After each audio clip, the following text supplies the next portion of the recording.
BJP নেতারা যাই বলুন, এ তো প্রধানমন্ত্রী তো দরকার হলে সংবিধানে সংশোধন করে গদ্দার তৃণমূলীদের বিজেপিতে যাওয়াটা মৌলিক অধিকার করে দিয়ে যাবেন।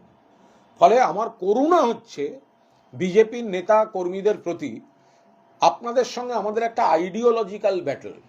আপনারা বিজেপি করেন, আমরা তৃণমূল কংগ্রেস করি। আপনি আপনার দল করেন, আমরা আমাদের দল করি।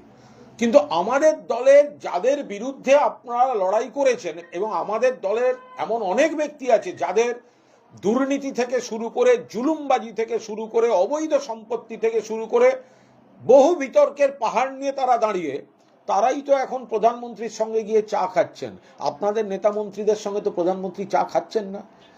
তো দুদিন বাদে তো আপনাদেরকে ওদেরকেই দাদা দিদি বলে আপনাদের তো বিজেপি করতে গেলে ওদেরকেই যেতে হবে। আপনাদের তো বিজেপি করতে গেলে এই গদ্দারগুলোকে পায়ে ধরেই তো বিজেপিটা করতে হবে। এরা তৃণমূল থেকেও সুবিধা নিয়েছে, আপনার দলে গিয়েও সুবিধা নিচ্ছে, আপনাদের দলের একটা অংশকে এরা পকেটে ভরে নিয়েছে। আপনাদের ওপরের নেতারা নিজেদের বিল পাস করানো বা অন্যান্য স্বার্থে আপনাদের সেন্টিমেন্টটা দেখছে না।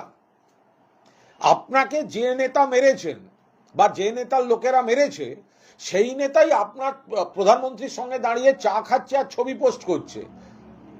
বুঝতে পারছেন? ফলে বিজেপির নেতা কর্মীরা তারা আমাদের সঙ্গে বিরোধ, বাট যন্ত্রণা কিন্তু ঘুরে ফিরে এক। তার কারণ বহু বেনজল আমাদের দলে ঢুকেছিল, আমরা আটকাতে পারিনি। আমাদের নেতৃত্ব তখন বুঝতে পারেননি, ভুল ছিল দলের। সেই ভুলটা আবার আপনার দল করছে। এই ধান্দাবাজগুলো কারুর হয় না, এই গদ্দারগুলো কারুর হয় না। নিজের আর পরিবারের গুছিয়ে নিচ্ছে।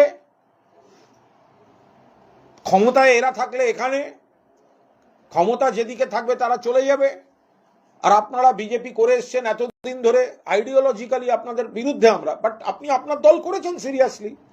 আজকে আমাদের পচা মালগুলো যদি আপনার নেতা হয়ে গিয়ে ঘোরে, আপনাকে তো তাদের মেনেই কাজ করতে হবে। আপনি করবেন কি?